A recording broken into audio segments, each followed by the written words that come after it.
What is going on, everybody? Welcome back to Salty Runback, here to be your weekly intake of everything North American Developmental League of Legends. We are on episode 5, which is a little bit crazy to say at this point, with a lot of really interesting things that happened this past week. Of course, it was Super Bowl Sunday. Today is Valentine's Day, the day we're recording this, and if you start your weeks on Sundays, which I don't know if many people do, today is our only day with no North American League of Legends to watch. It is an LCS Super Week combined with the NACL Super Week. I believe it's 75 potential total games in the next 7 days, or including Saturday and stuff, so it's going to be a pretty busy day for us, but we're here to record the podcast on our day off, and I'm here with my lovely co-host, Hawk. How are you doing? Grapes, I'm doing great. It truly is. We've got a lot of League of Legends to watch. It is, I mean, hey, I'm a fan. We were just talking about there's always something to watch if you want to, and also, you know, shout out all the teams wrapping up their NACLQ games before the Super Bowl. Good guys. Not going too many games. At least. Right. No, but yeah, I literally on Sunday I got off our stream. We finished at 5:45 our time, and I had people coming over at 6:30 for a Super Bowl party. So that was a fun adventure. It worked out. Everyone had fun. But yeah, it's a great time to be an NA League of Legends fan, I think. It's been very busy, but pretty exciting nonetheless. We've been Yes. streaming all weekends for the North American Challengers League Qualifiers, and we're going to continue to do that this Saturday and Sunday for some pretty important elimination games in the next couple of days. And we're also at the halfway point, or around that, of the NACL regular season. So there's a lot to tackle, a lot to talk about. Maybe, unless you have anything to say, Hawk, I think we're about ready to jump into things. I think we're ready. I also just realized that with this being episode 5, I feel like this means we've been doing it for like over a full month now. So that's pretty exciting. Like we've really been going for it. But yeah, I'm ready to get in. Should we get to these questions? I think so, because I'm pretty sure there's a lot of good content. Might as well just get into it as soon as possible. Our first question of the episode is about a very specific champion that I see on my board right here. Garen has kind of been taking over the League of Legends competitive sphere ever since a little guy named MooseHater stepped in and locked that in. You know, even dating back to last summer proving grounds, but it's really taken over here in the spring split. We've seen it in the LEC as well, with BDS locking this in the playoff matches. Hawk, is this a real pick? Is Garen actually very competitively viable? I mean, Grapes, it's hard to argue it's not. So just to make sure everyone's like up to date on this, I know you mentioned Adam locked it in for BDS last weekend. We also had both Concept and Fake God trade the matchup in their games this past weekend. Also, a player in the LFL locked it in this past week. So it is making its rounds. And I mean, I'm going to be honest. I think Garen is actually pretty good, because what we're sort of learning as this meta shakes out is that teams that are just able to play, as Cubby has sort of dubbed it, the full court press style of composition, where you just get winning lanes everywhere that scale pretty well. These teams are actually winning games. Like, we're seeing a lot of Draven popping up for the same reason, for example. I know Darius starting to become a pick. And it's all for the same reason, where it's like, let's just get a winning lane, somebody that can be unkillable and create pressure on the map, and then team fights really well. And look, I mean, like, MooseHater started a fire, I think, with this one.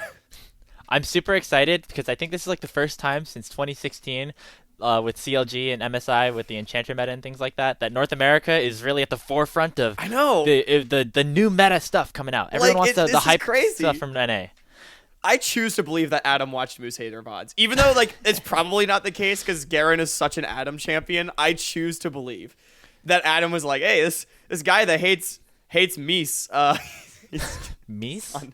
Mies. I thought it's Mooses. Mooses? Moose? I don't know. There's a plural of moose. I don't actually know. There's not many plural versions of Moose out there because of the hating that's been going on up in the top side of the map for Wildcard, it seems. If there's a moose in the way, MooseHater's taking that Garen sword and chopping it down. And I think it actually goes to add on to that with just how Wildcard has been performing. Yeah. I think that picks like this Garen, like, of course, are specialties of MooseHater, but I think due to the way that they like to play their games, it actually works really well. And I mean, if you didn't catch Wildcard's like really great weekend that they had in the NACL, it just kind of a lot of their games really exemplified their playstyle that has been really taking over the NACL over the past week, which is having Keel dominate like the early jungle, taking a bunch of dragons, and basically setting up situations where Wildcard is forcing enemy teams to kind of run into them. And that's situations where MooseHater really shines on the champions that he likes to play, whether it's Garen,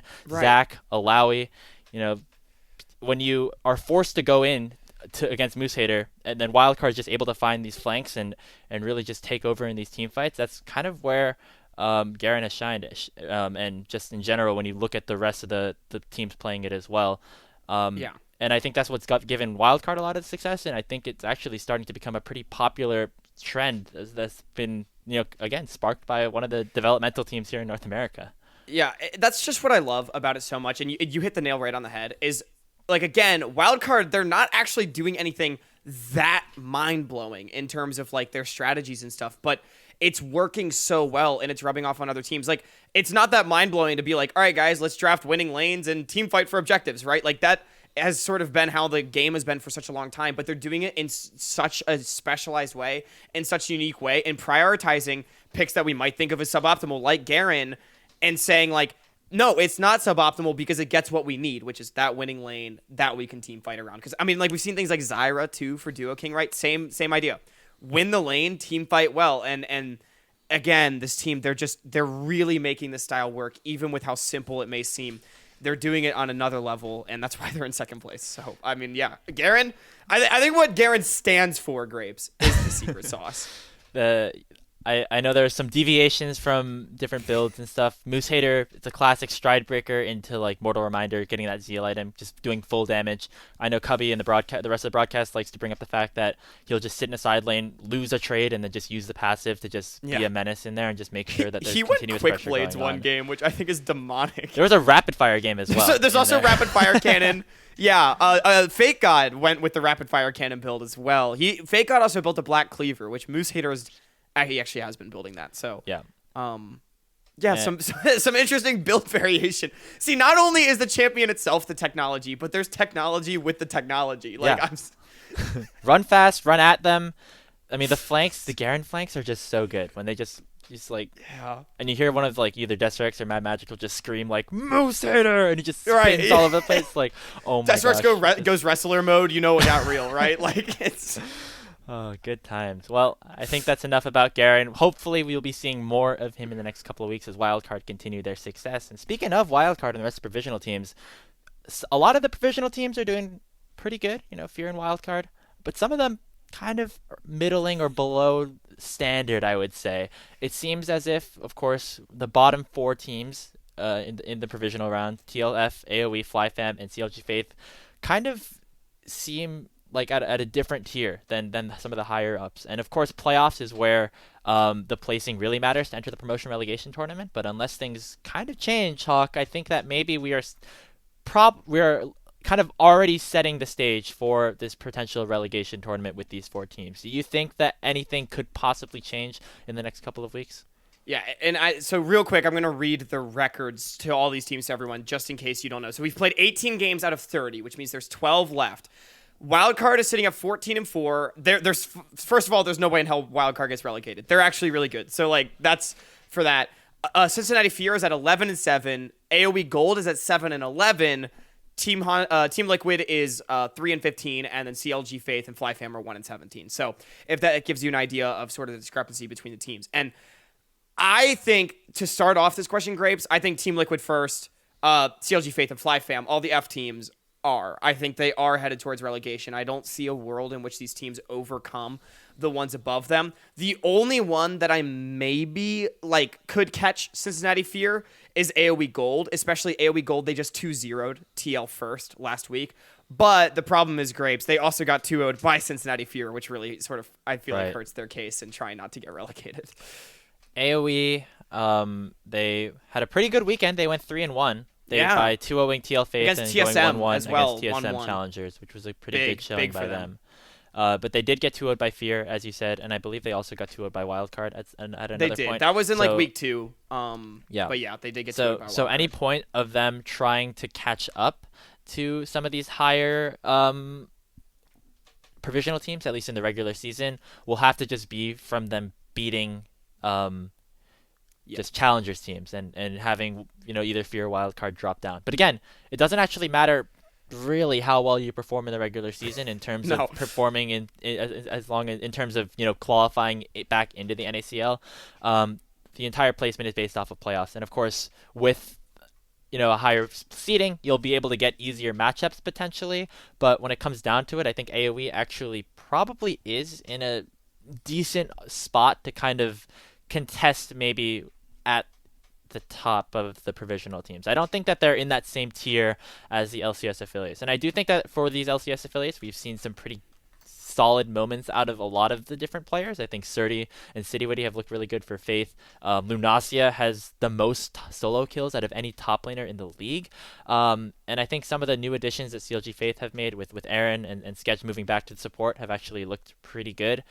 I just don't know if there's enough time to kind of reconcile all of that and create something out of the situations that have already gone in there. I mean, Fly and CLG have only won games against each other at this point in the season. But AoE Hawk, I mean, if you want to talk a little bit more about how they've been performing, I think that it's actually a pretty interesting story. Yeah, and I do just want to say, this isn't meant to be a doomer about the bottom three provisional teams. I think it's more so, at this point in the season, I just don't see them catching up to the other teams. Whether or not they actually get relegated and aren't playing an NACL next split, I think is, a totally different conversation. But this is more just based on records and performance so far, I think the bottom three, as you say, Grapes, are just going to be in relegation. With that being said, AoE, they're an interesting team. So, again, coming off a 3-1 weekend against teams that are sort of in their weight class, and they're a team that has shown that they can actually go pound for pound with a lot of the lower mid-tier challengers teams. They split with Fly Challengers, who, Grapes, I know you're very high on. They split with 100 Thieves Challengers, who just came off a 6-0 weekend.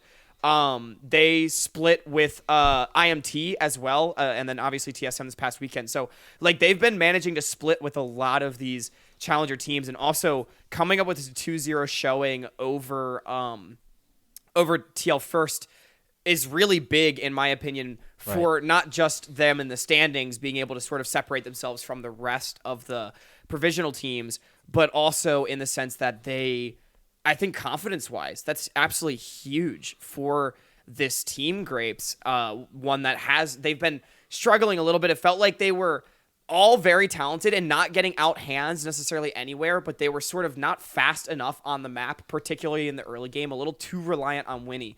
But what we've been starting to see is, I think we've been starting to see this team find a bit more of an identity, be able to link up more in the early game. Winnie's been playing a lot more towards links in particular, and I think that's worked for this team. And I'm really impressed. And also, to talk about Fear for a second, Fear's coming off an 0-4 weekend. Now, 2 of those losses are to Dig, so that's, I think, pretty fair.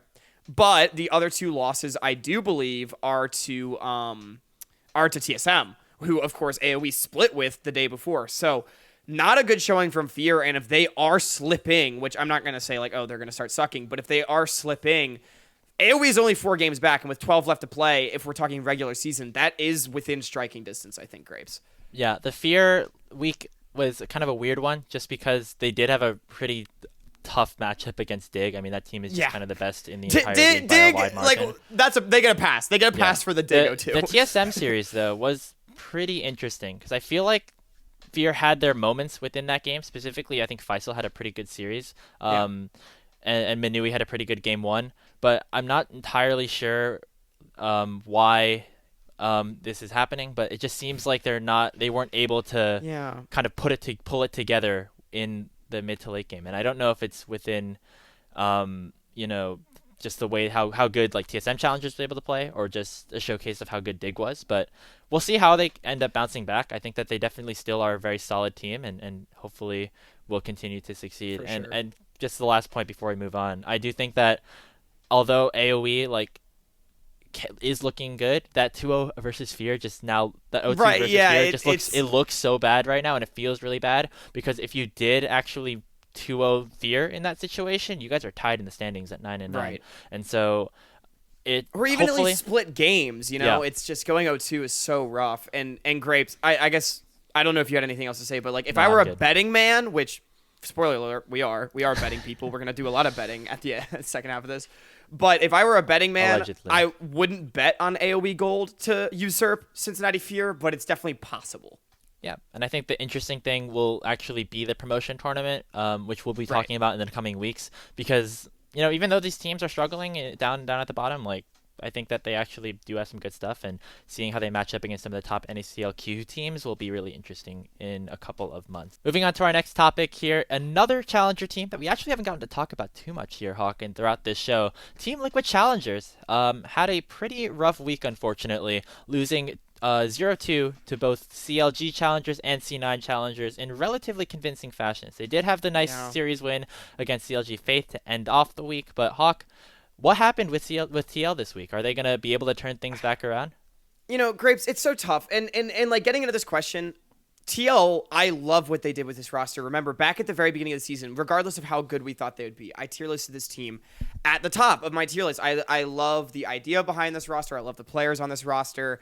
But as you said, it was a tough weekend for them, and this is not it's doomed segment at all. But getting 2-0'd by C9 and CLG, if you're wanting to contend for the top of the table, is a tough look, right? And what really stuck out to me about what TL was doing is they have been trying to go for this very aggressive, volatile style across the map, which definitely can work, but It against C9 and CLG, teams that I feel like they weren't able to quite hands gap, I guess for lack of a better term, as much as they wanted to, it did fall a little bit flat. We saw it happen against CLG Faith, right? I think it's fair to say TLC, they're a better team than CLG Faith. They were able to win very easily, very comfortably, but against these good teams, when you're not able to just find those individual outplays, those individual advantages, it is difficult to make this sort of style work, and it is that style that concerns me a bit for this team, Grapes. Yeah, and I would like to say that I think overall TL, their matches against C9 specifically were fine. I think they're fine. I think C9 is a pretty good team. Especially that game 2, TL had a pretty big lead until C9 just found a massive fight at Dragon. And M&S and Fake God specifically played out of their minds to keep that game really in favor of C9 throughout the late game, and then him on Fiora just kind of had this weird backdoor to end the game. I feel like we saw multiple times TL at the precipice of losing, and then somehow some miracle happens, whether it's Bradley landing some massive Gangplank barrows or APA on Talia just kind of wiping everybody.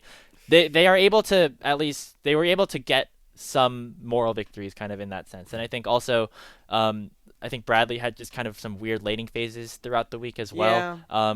Kind of got smacked a couple of times, at least early on. And I think just as a new player, maybe that's something that has to just you have to just shake off and keep moving on. But overall, I think this was a team that had some pretty high expectations on, obviously. And at this point in the season, after all the success that we saw in the first 3 weeks even, maybe it's not exactly at the point that we want it to be at yet.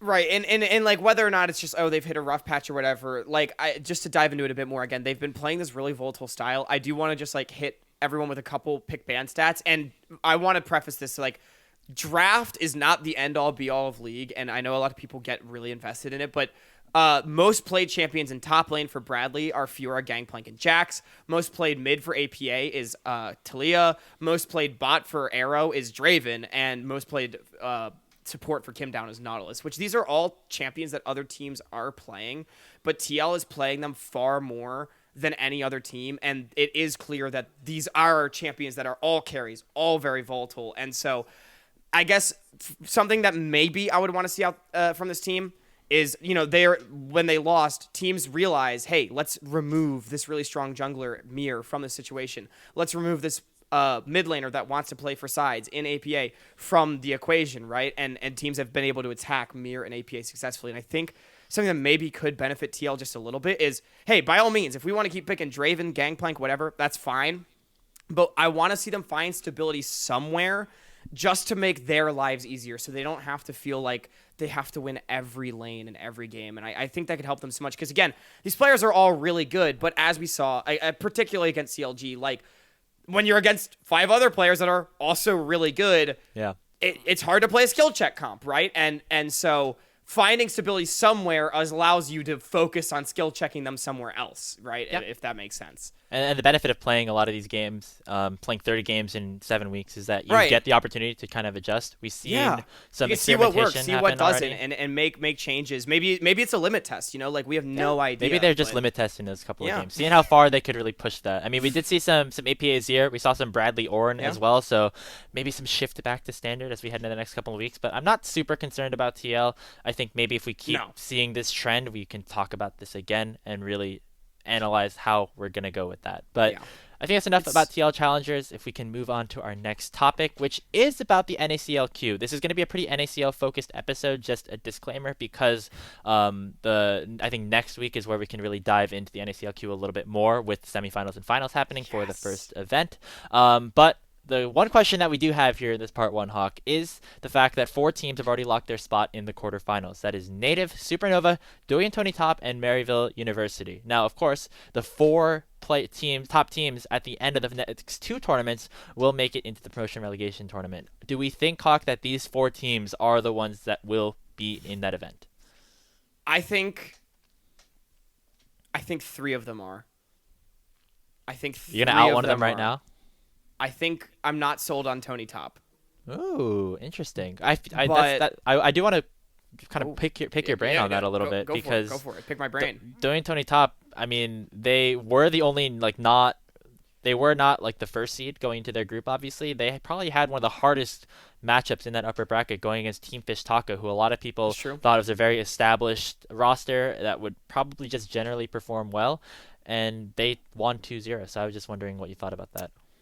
I think it's not really anything against them. More so, I think that there's just a lot of other good teams. And like Tony Top, I'm still like, I'm still in a situation where I'm just not sold. Like they drive a hard bargain, but I need to see a little bit more. Like I need to see some more of the bells and whistles of the product before I can really jump on the hype train. Like the way I feel about Maryville, Native, and Supernova, especially, I mean, Supernova looks fucking awesome, by the way. 2-0ing Horizon last week.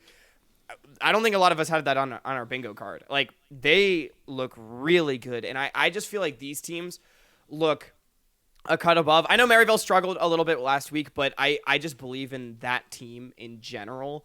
And Tony Top, it's just a little bit more variables, a little bit more unprovenness with their roster.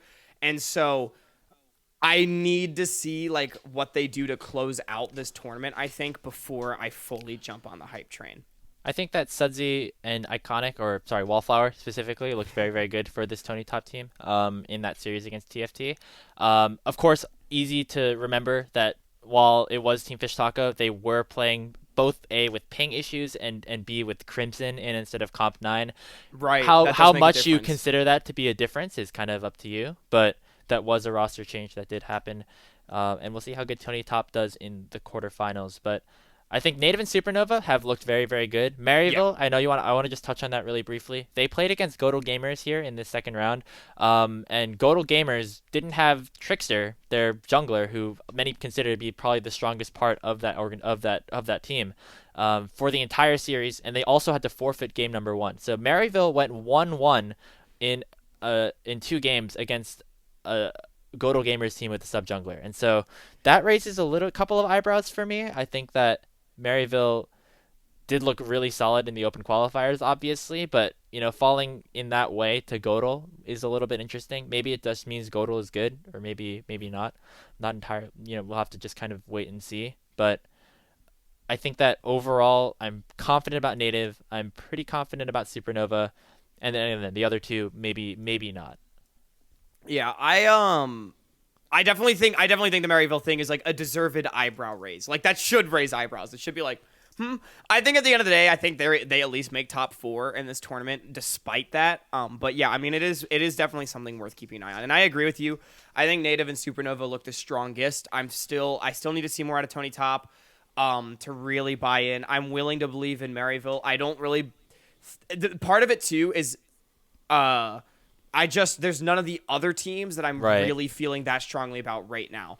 Like Team Ambition with no longer having Aaron, for example, I'm not like immediately gonna jump on that hype train. They were a team I was pretty hyped about. Horizon, after getting 2-0'd by Supernova, I'm all of a sudden like a little like ooh, and they're still probably gonna be really good, and I think they'll contend. It's just I'm not totally sold, and I think specifically to talk about Native and Supernova, these teams I wouldn't be surprised if they don't just make promotion relegation, assuming their rosters stay together, but they contest to actually promote Grapes. Yeah. Horizon just was a really interesting roster going into the year, and against Supernova, I think Dragoon just kind of like wiped the floor with Sappy. Dude, you made the right choice banning Dragoon B1 because like I mean, look, Niles has been good, but like Dragoon has been going crazy. I knew he was the best top laner here. Like I'm feeling vindicated on that. I guess you could maybe argue Tony top. Some extra little pieces that we could maybe throw in here really quickly before we move on to our last question. Godel, of course, looked really solid in that one game that they played against Maryville, even with a sub jungler. And maybe a little bit of bias from us here, Hawk, but Lit Esports, had a really fun series against ISU. They had a really strong early game, and they're playing against Horizon, who's a pretty tough team. But I'm excited to see how they continue to grow, because I think that the way that we even saw players like Livacious and Munchie really even change some of their patterns throughout that one series means that they probably have some room to grow there. Yeah, I do want to give that shout to Lit, and it is because we so closely watch their series. Like all the other VODs, like I catch up on the VODs, right? But like we casted Lit's series, and Lit did show some really good things against ISU, and I think Horizon is definitely going to be another beast of a team compared to the Redbirds. But it's a good look for Lit because of, again, how they adjusted in that series. That was one of the big things we talked about on the cast, is they made adjustments to eliminate mistakes that they made in previous games, which to do that in a best of 3 series, that's actually a sign of a very mature team. I'm very impressed by that. And when one of our narratives going in was that this team might be immature, that's a really great sign. Yep. They are playing Horizon, and maybe not this tournament, but I would watch out the next time around when 13.3 runs around and Jarvan gets those buffs for King Nidhogg. But besides the point, let's head on to our last topic of the day, which is about another Challengers organization as we make our way back over to the NACL. Evil Geniuses has had a pretty up and down split. Of course, they started the season with 2 subs. They are now left with 1. Ryoma, in his debut, looked pretty solid. They 2-0'd FlyQuest this week, but then also had some struggles. They lost to Wildcard 2-0 as well. So this was a team that we probably expect to be at the top of the table, and they notably are one of the only ones still not with their complete roster. So Hawk, do we think that King over mobility is the difference maker here for this team? Maybe, but Grapes, I don't feel like it should be. And that is going to be my stance on this, where when we were talking about this team in preseason, I mean, we were looking at Soul and Shaden to be these really hype, big-time carries on the top side, like young players. And we were looking at Ryoma as well, being super consistent in mid. And I don't think bot lane was our big focus. I think we were looking at a more top-side focused team. And now one argument could be it's meta, which, valid. But still, I mean, we've seen teams win with more topside focuses still in the meta, and it's just, I don't know. Like maybe they need King instead of mobility. I mean, I think of mobility is a great player. I think it's fair to say mobility has not looked amazing. So I think King coming in, he's been fine. I think King coming in could make a difference. But, when you watch this team play, this team is making blunders that I don't think have to do with who's playing ADC. I mean, in just their series on Monday, I was watching it live, like Beatdown called it out on cast. They were having a lot of coordination issues around, say, Rise Realm Warp. They were trying to team fight around early objectives. And like mobility, so I guess mobility, like just didn't join the team in a Realm Warp when they probably would have gotten like a 3-for-0, 4-for-0 wipe. Instead, he died to Dragon basically solo. And it's like I don't think that's necessarily mobility. I think that's the team. And so, maybe King is the difference maker, but I don't feel like it should be. I think EG is having issues that we didn't anticipate them having, Grapes. I always do when I take notes for all the NACL games that end up happening. I have always an MVP and like an ace, so the best player on the winning team, best player on the losing team.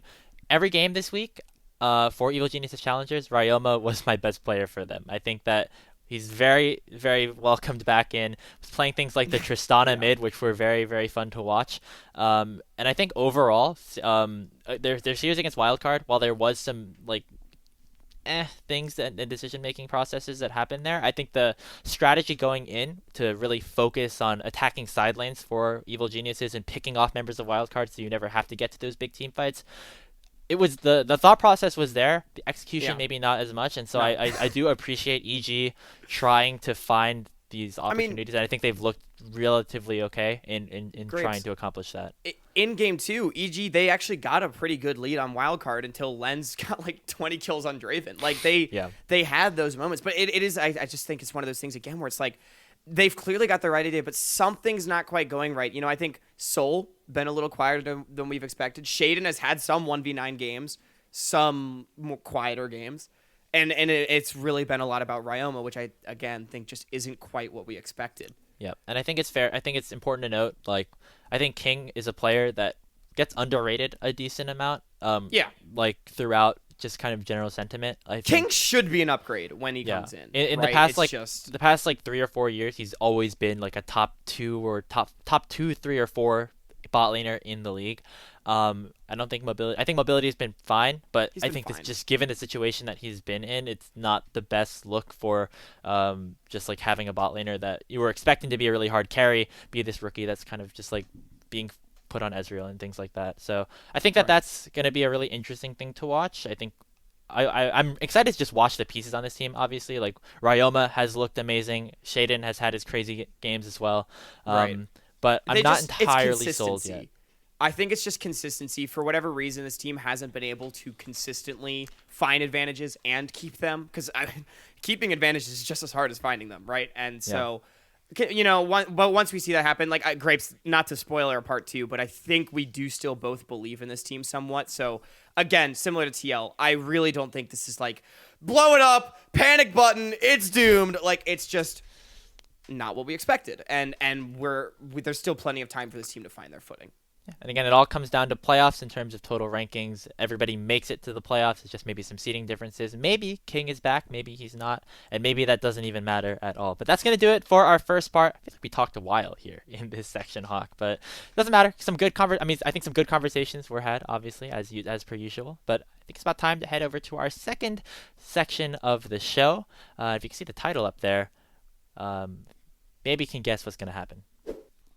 Why, hello there, fellow businessman Hawk. Hello. Welcome, everyone, to Salt Street Bets. We have revamped our wardrobe, revamped our style, and revamped our economic outlook on the North American Challengers League. We're going to do a little fun segment here on this show where we are going to show you which stocks, which NACL teams, which different prop bets and things like that you need to put your cash in right here, right now. Hawk, explain how this thing will work. Look, so we got it broken up into 2 parts. There's 2 types of investments that you can make here in the NACL. One is your standard stock bet. You're investing in a company, in this case a team, and you're seeing how well it does in the future. So each of us, we got $1,000. We're making big money here. We've got $1,000 each, and we each have 4 teams that we can distribute that $1,000 to. If for each of those teams, if they finish 2 or more places higher than where they are currently on the standings, the money doubles. If they finish 2 or more places lower than where they currently are on the standings, you lose everything.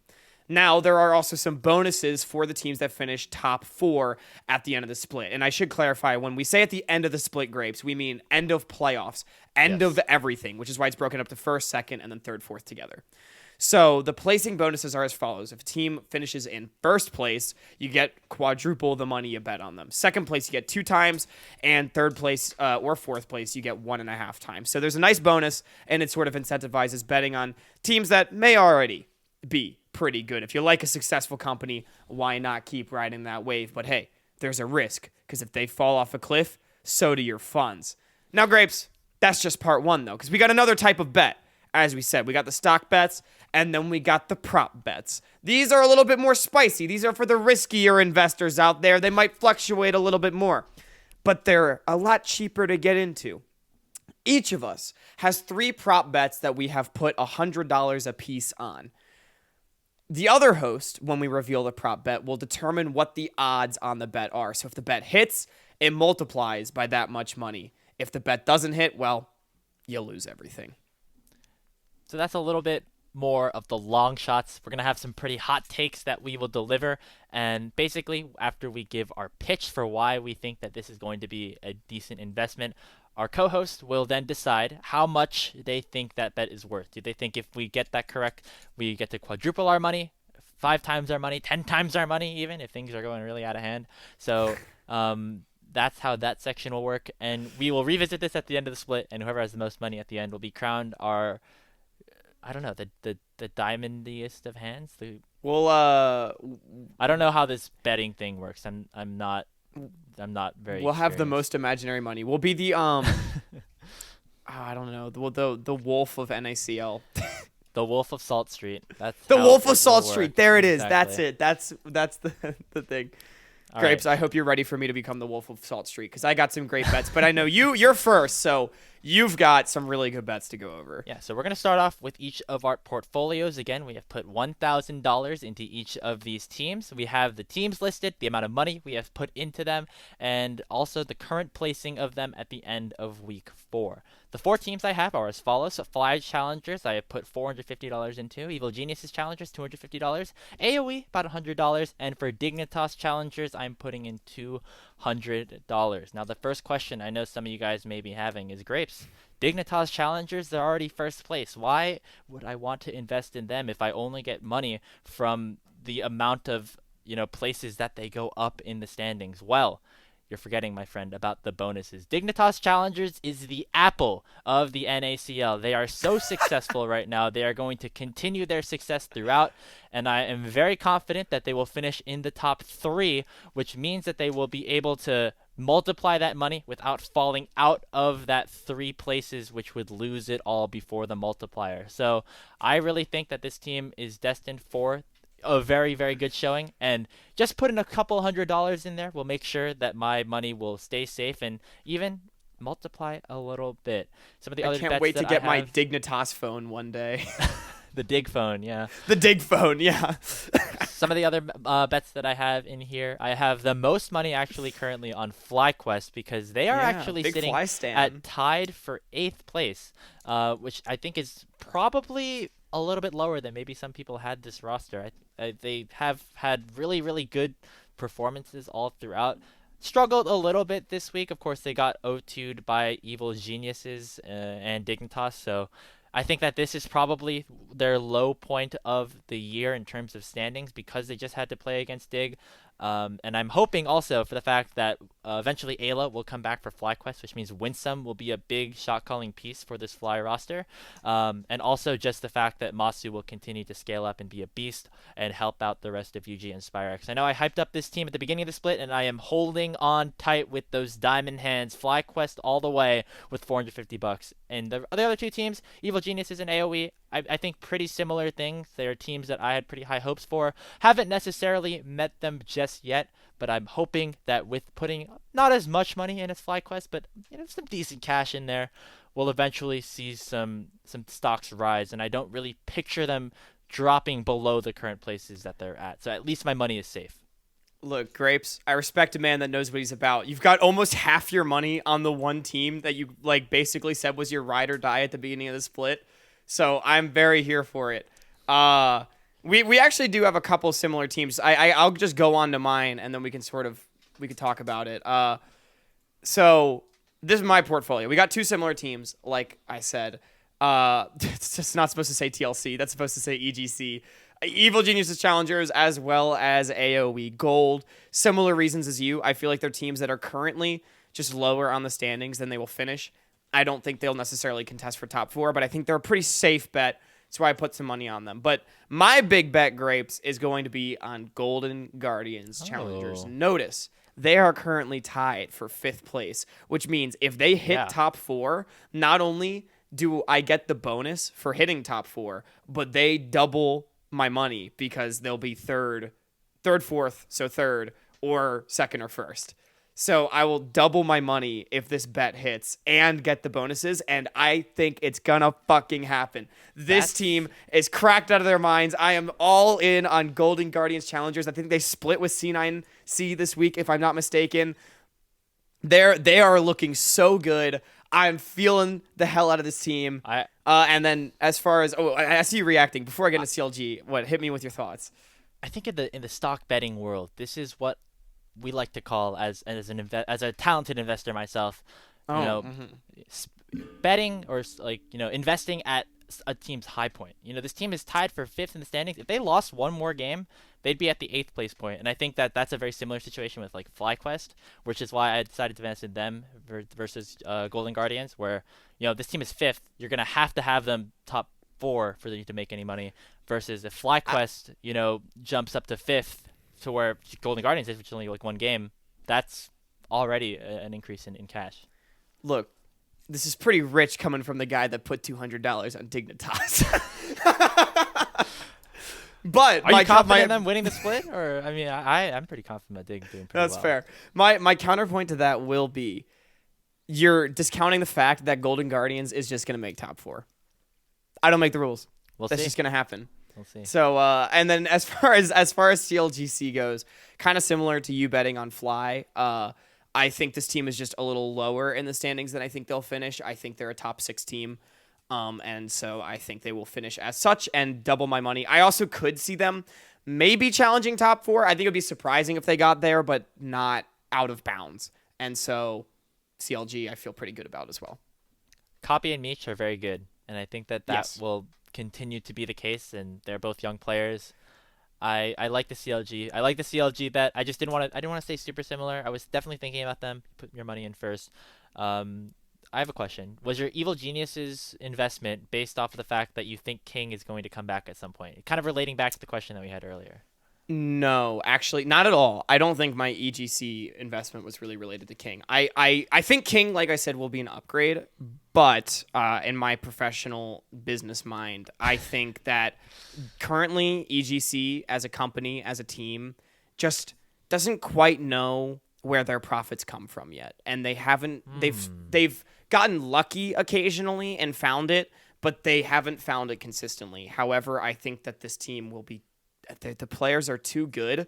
The company employees, the owners, they're too good to let this company flounder. And considering they're currently in 10th place, as long as they win a couple series and playoffs, they're gonna hit the bet. And so that's my take here. Are you telling me yours was based on King? Do you think King is gonna elevate this roster? I think King in here would elevate the roster, although I'm not entirely certain about how likely that is.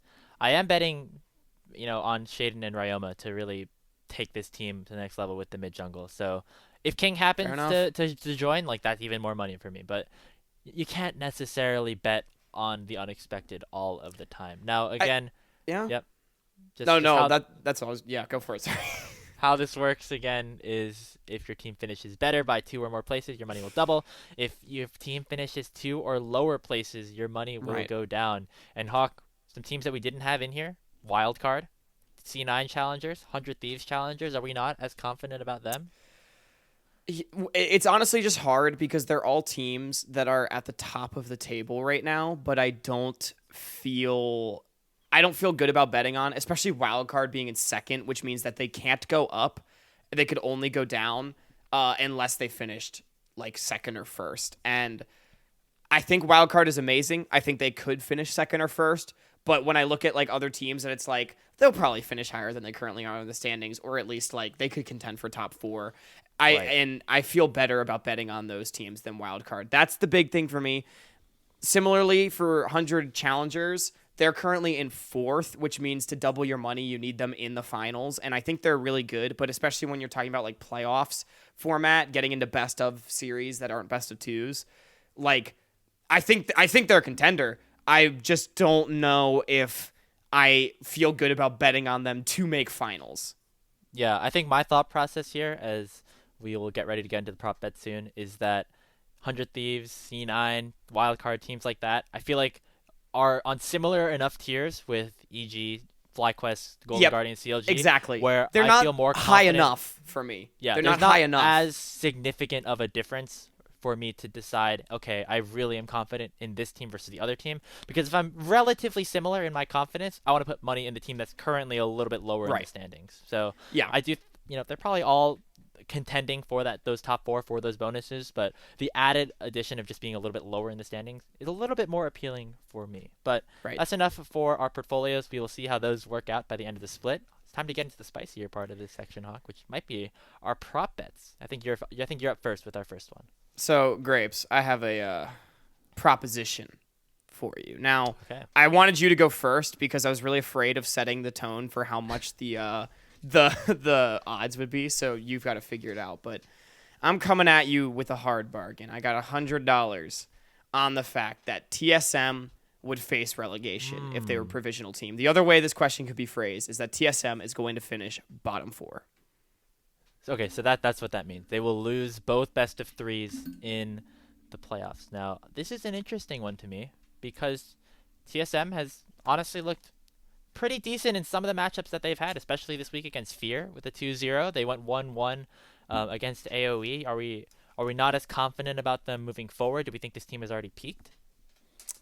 I am just not as confident about this team moving forward. I think that they're good. I really don't think they're that bad, but if there's any team that, really what it is like I think between TSM, Immortals, and AOE, I see as the teams kind of in this area where it's like they might because I think again TL First and the other LCS affiliate provisionals are at the bottom, and then so it leaves TSM, Immortals, and AOE sort of contending for this next level of spots, and then EG is right above them, but we clearly both believe EG will go up. So I'm putting my money on TSM to be the one that drops. Grapes. I don't know. Monster and Defense Garen are on this team. So hey, but Winnie and Darkwings are on AOE. I mean, look, they might not have the same name value, but those guys are fucking good. So I know we had some low expectations about this team. I've actually been pretty pleasantly impressed, and considering the fact that 3 of these kind of provisional teams are towards the bottom of the standings, it's going to be, the opportunity, the chance for TSM to play against one of those teams is relatively high. So I think that there definitely is a pretty good chance that they will finish in that 9 to 12 range, and because of that, Hawk, I'm going to give you ×4 on this offer. Okay. $400 if TSM goes 0-2. I'll take that. I'll take a 400 if TSM goes 0-2 because I think it's definitely possible, but not likely. So yeah, I like it.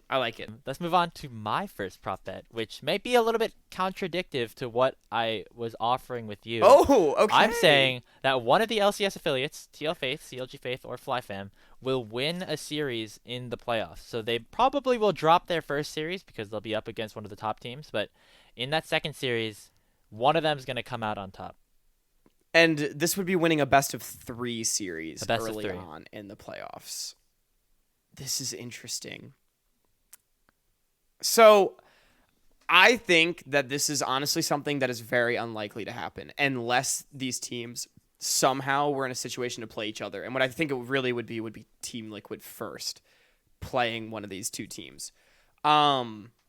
With that being said, though, I feel like that's so unlikely. Grapes, actually, real quick, has TL First played TSM or IMT yet? Because if we're looking at those being the other teams near them in the standings. Let me take a quick gander. I'm not entirely sure. Because they did just get 2-0'd by AOE, who's that other team. As I look around a little bit here, my logic is I think that all these teams have had some pretty good spots and opportunities. I think we mentioned this a little bit in our first section. I think TL First is probably the most obvious contender, with Surdy looking really good.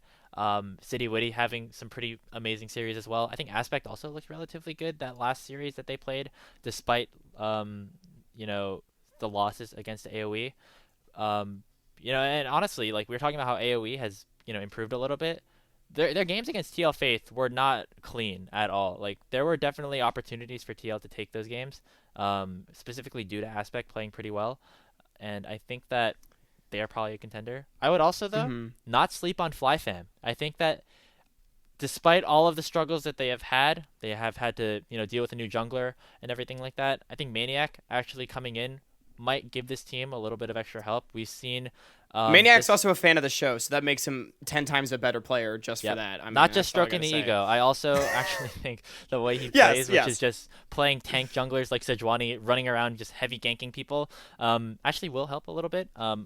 Lunacia obviously has looked good, and I think that when Instinct and Sword have been given resources, Instinct specifically has been able to have some pretty nice team fights. If this team just learns how to play a team fight correctly, I think that they will actually look pretty good. And there's 3 weeks left in the season. I think they have the opportunity to do that.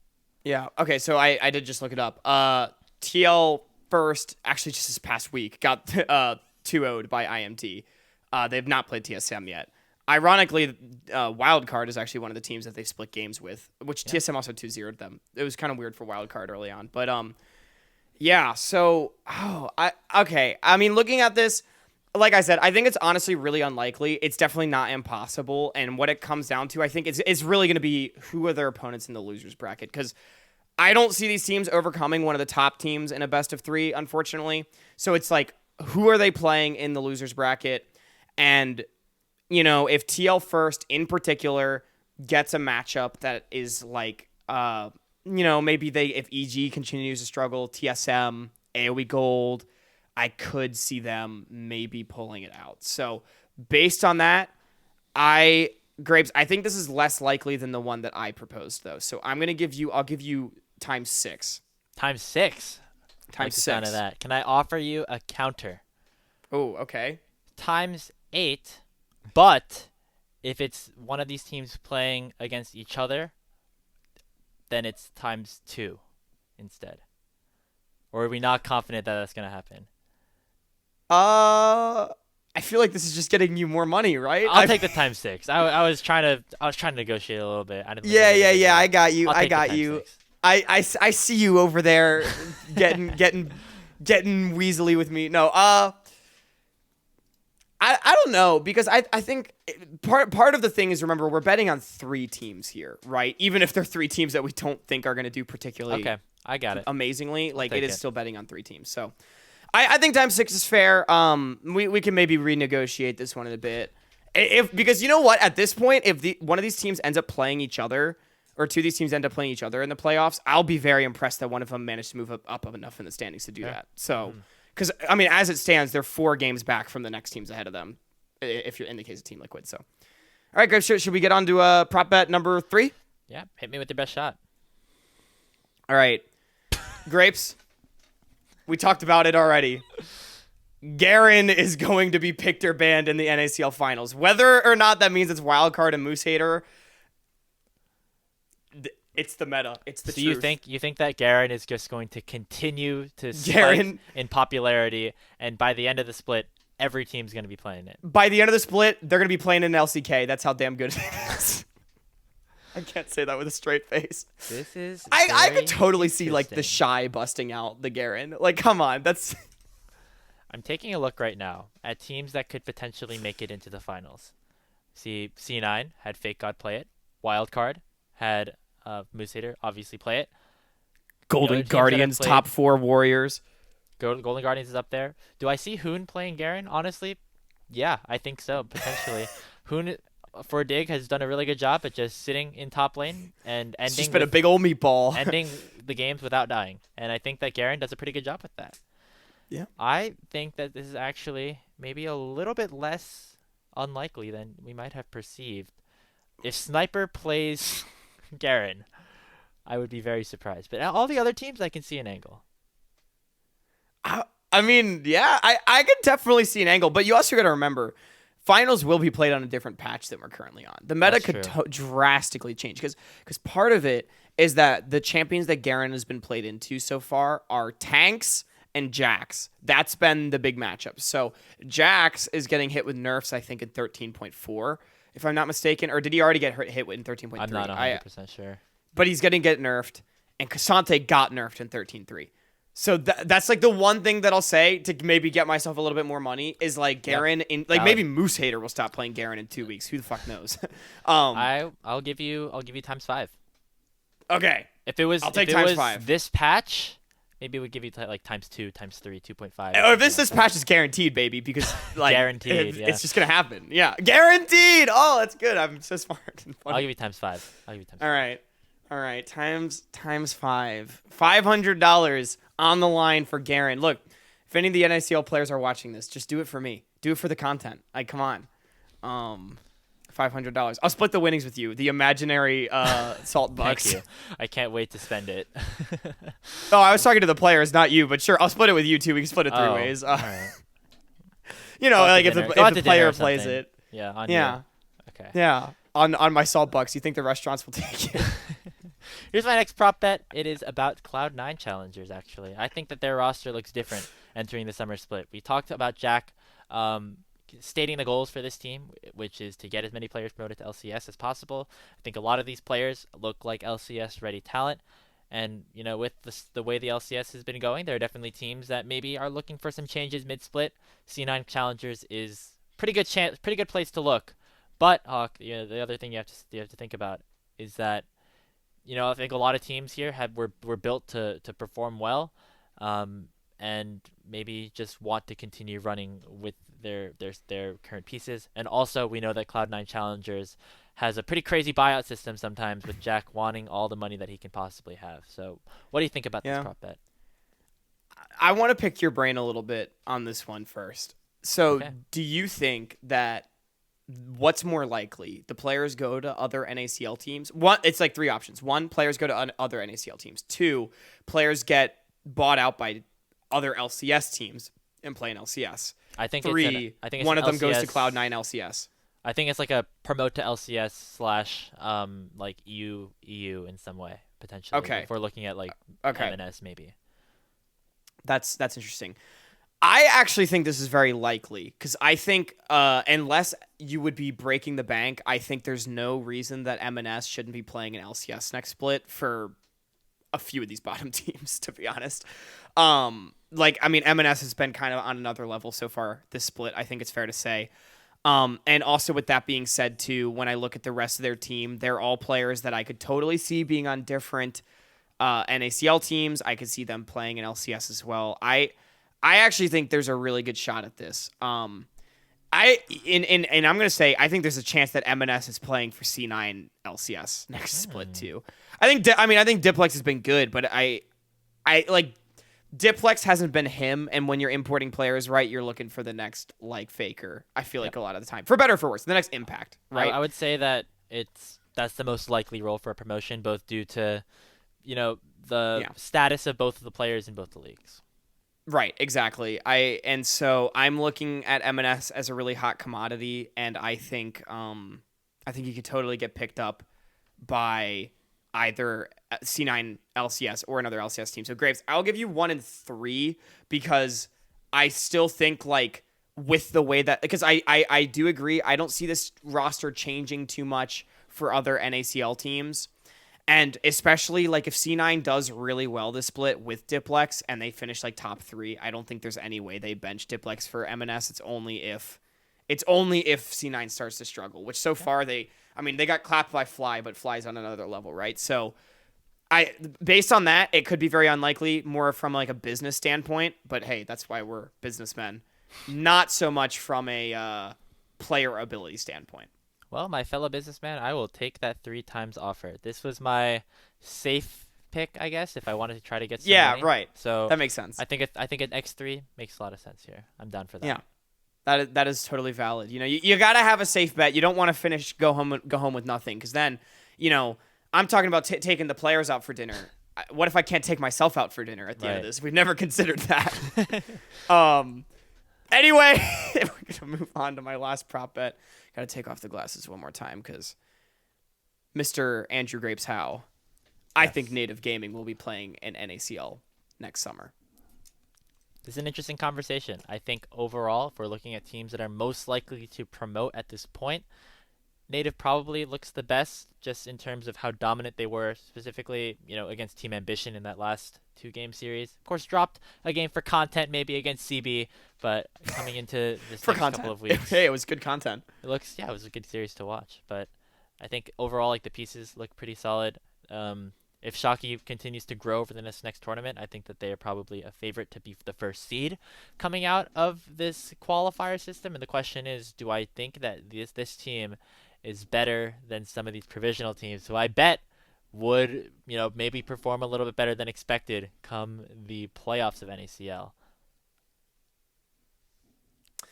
Well, thinking about this. Here's the thing, Grapes, and this might be a hot take. Hopefully Native does well after I say this. I think Native could also win a series in NACL.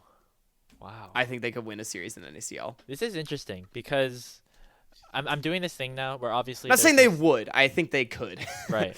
There's obviously some substitutions that happened with some of the teams in NACL towards the bottom, like with CLG and FlyFam. But in my head, I'm looking at a roster like FlyFam. Lunasia versus Shockey. Probably Lunasia at this point. But then, going the rest of the way down, Blaze Messages, honestly, probably a toss-up. We're looking at, Instinct versus Scooped. Probably Instinct by a little bit, but, it's not out of the question because I think Scooped is really good. Scooped is pretty damn good, though. Fnatic NXI, honestly, I'd probably take Fnatic at this point. And then the supports Rhino and Sword probably at similar levels as well. I mean, this is a team that was built to compete at the top and promote themselves into the NACL summer split. And so I would not be surprised if they're doing that with a dev top laner. Again, that's what's crazy, right? Is they didn't just assemble Exodia necessarily. I'll give you a 2.5 multiplier here. Oh, really? Wait, you're really confident in this? I'm pretty confident. I think that definitely. Okay. I was confident in the fact that maybe one of the teams towards the bottom will perform, but probably definitely not all of them. And towards the bottom, when there's teams, I'm just looking at the comparison of rosters, they're all relatively within that same pack, and so I definitely see a world where Native will find their way in. So let's head on to my last prop bet here. I know we're running a little bit over time, but that's all right. It's a fun segment here. Young of Golden Guardians Challengers will be an most valuable prospect finalist by the end of the split. Now, I know there's a lot of other MVP candidates out there right now. You can look at MNS, you can look at Unforgiven, you can even maybe look at somebody like Tomo or Diamond or Insanity on Dig, but man, Young is so freaking good. He played 1 week in LCS, looked like one of the best players on that team. Looks like one of the best players on this Challengers team as a rookie. And if we're talking about the qualifications for MVP, which is who is going to have the most success in LCS in the next 2 years, I think Young actually really has a chance and is a sleeper to make it into that top 2, top 3 conversation. Grapes, I gotta be honest, I think this is the hottest take you've had on the show yet, and I'm so here for it. I love me some Young, baby. And it's funny because you're also talking to a huge Young stan with this. So if you were hoping to get a 1-20 with this one, you're not gonna, because I'm also I'm fucking here for this dude. Young as MVP. I mean, I need to think about this because who? So it's as a finalist, which I think they normally pick 2 or 3. Kind of finalists. Okay. So not winning, but in that conversation at the very least. So other people in conversation. You named a few, but I'm just gonna reiterate, I guess. Bot lane of Dig, Insanity. Looking at kind of anyone on 100 challengers if they start playing really well, I think could do it. MooseHater, fucking honestly, let's be real with ourselves, guys. Yeah. A lot of people. There is a lot of people. MNS, possibility as well. Wow. I mean, I think this could happen. We have gushed about Young on the show before. We think this player is so good, and he is the best player on a team that is currently, as you said, not peaking, but they're spiking right now, and they have only looked better and better. Grapes, I will give you. I think I used 1 and 6 earlier, or you used 1 and 6. I think I'm leaning that direction again, where I think just based on the variability. Only 1 and 6. Oh, you think it's higher? I think better it might odds? be a little higher. I mean, we're talking about MVP finalists. If we're looking at other sports. Yeah, you're talking about MVP finalists with one of the best players in the league so if you're far, looking right? At, NBA, Kyrie Irving is probably 10x or 15x to win the MVP. I mean, that's what I'm saying. I mean, it's a good player. Is he gonna take that next step? I think maybe, but maybe not as likely. The way I think about this, I mean, I guess you make a good point about the NBA thing, because the way I think about this is like, is Young gonna fall off? Yes or no? If no, then he's gonna be an MVP finalist. But I guess with that being said, we have no idea if he's gonna fall off. All right, you know what? I didn't give it to you last time. Give me times 8. Give me times 8 here. I'll give you times 8. Times 8. I think the stonks are rising, boys. The stonks are rising. I definitely Grapes has way higher odds than me. I did have the times I had times 3 for the other. But I had a times 2.5, so it's fine. You got spicy takes. You know, yeah. I might not have any fake dollars by the end of this, but that's gonna be all right because that's okay. We had a good time, and that please do not bet real money unless you are financially stable and everything. I think that's probably something we should have said a little bit earlier. This is all fake money. We're not actually betting $1,300 on NACL. We should unironically put like disclaimer text. I mean, I'm sure no one knows that, or no one would think that. Don't bet your money unless you have enough of it to do it responsibly. But yes, I think that's a fun segment. Please. I feel like we'll take a look at the results. We'll analyze it at the end of the season. I think, Hawk, it's been a pretty fun episode 5. Not necessarily like the highest stakes in terms of like different things, hot drama topics going on, but a lot of cool things to talk about when there's this much League of Legends being played every week. For sure. You know, it's pretty mid-season right now, but that's why it's fun to speculate on like, fucking, could Young be MVP or MVP finalist? Like, those kind of takes I think are really interesting at this point in the season. And let us know what you all would set the odds as for these things. What are your prop bets? That's a good one. Let us know what your prop bets are. What would you put your fake salt dollars on? Please put fake salt dollars on it. Fake. Because I think there's a lot of interesting storylines, Grapes. Yeah, gonna be pretty fun to watch this over the next couple of weeks. NACL is 60% through their season. It is a shorter weekend for NACL. Only games on Saturday and Sunday. No Monday games because of the LCS Super Week. And we will be live as usual every Saturday and Sunday at 10 a.m. Pacific. We have the elimination games to get into the quarterfinals and then the quarterfinals themselves. And we will be covering those on our Twitch channel. So make sure to check that out. But I think that's about it, Hawk. Yeah, absolutely. Be sure to tune into the Twitch channel. The socials, Salty Runback Pod, on Twitch, YouTube, Spotify, Apple Music, and Twitter. We would love to hear from you. Shoot us a DM, drop us a follow, subscribe on Twitter, subscribe on YouTube.